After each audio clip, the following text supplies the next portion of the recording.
शादी का झूठा वादा किया तो क्या हर सिचुएशन में लड़की के पास ऑप्शन है कि वो लड़के के अगेंस्ट रेप केस इनिशिएट कर सकती है? लेकिन दोस्तों, ब्रेकअप का रीजन तो लड़की खुद भी हो सकती है, फिर लड़के के अगेंस्ट रेप केस क्यों? दोस्तों, इसके रिगार्डिंग सुप्रीम कोर्ट की एक बहुत इंपॉर्टेंट जजमेंट आई है, आज हम उसे डिस्कस करेंगे। लेकिन पहले आप ये जान लो कि इसके बारे में लॉ कहता क्या है। देखो, सबसे पहले अगर किसी लड़के ने किसी लड़की से ये वादा किया कि उस लड़की से फ्यूचर में शादी करेगा, और जितने भी वक्त दोनों साथ में थे लड़के की सच में इंटेंशन थी कि उस लड़की से शादी करेगा, लेकिन बाद में अगर किसी वजह से ब्रेकअप होता है तो ये कोई क्राइम नहीं है, ये कोई ऑफेंस नहीं है। लेकिन अगर लड़की की कभी इंटेंशन थी नहीं कि वो उस लड़की से शादी करेगा, लड़के ने वादा ही सिर्फ इसलिए किया था ताकि उस लड़की को सेक्सुअली एक्सप्लॉइट कर सके, तो ये एक क्राइम है।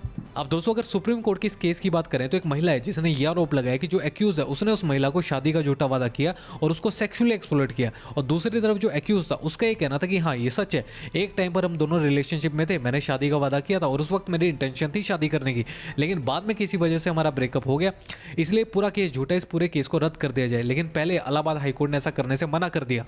लेकिन दोस्तों, जैसे ही केस सुप्रीम कोर्ट गया, कोर्ट ने अपनी एक 2013 की जजमेंट को डिस्कस किया और कहा कि जब भी ऐसा कोई केस होगा तो 4 स्टेप्स में एक टेस्ट किया जाएगा। पहले स्टेप में यह देखा जाएगा कि जो भी डॉक्यूमेंट, जो भी मटेरियल एक्यूज कोर्ट में पेश कर रहा है, क्या वो रीजनेबल है, क्या वो साउंड है।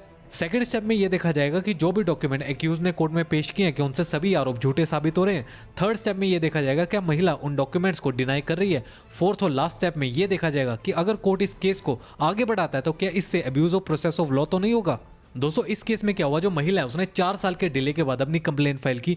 उसने अपनी कंप्लेंट में ना कोई टाइम बताया, ना डेट और ना प्लेस, और उसने इस केस में लड़के के घर वालों तक को घसीट लिया। तब कोर्ट ने कहा, भाई ये तो देखने पर ही पता चल रहा है इस केस का मकसद सिर्फ बदला लेना, सिर्फ लड़के को हैरास करना है। तब सुप्रीम कोर्ट ने इस पूरे केस को रद्द कर दिया, क्वैश कर दिया, और साथ ही सभी हाईकोर्ट्स को डायरेक्ट किया कि हाईकोर्ट भी अपनी सेक्शन 482 सीआरपीसी की पावर को एक्सरसाइज करे और ऐसे सभी केसेस जिनसे abuse of process of law हो रहा है उन्हें खुद ही क्वैश कर दे।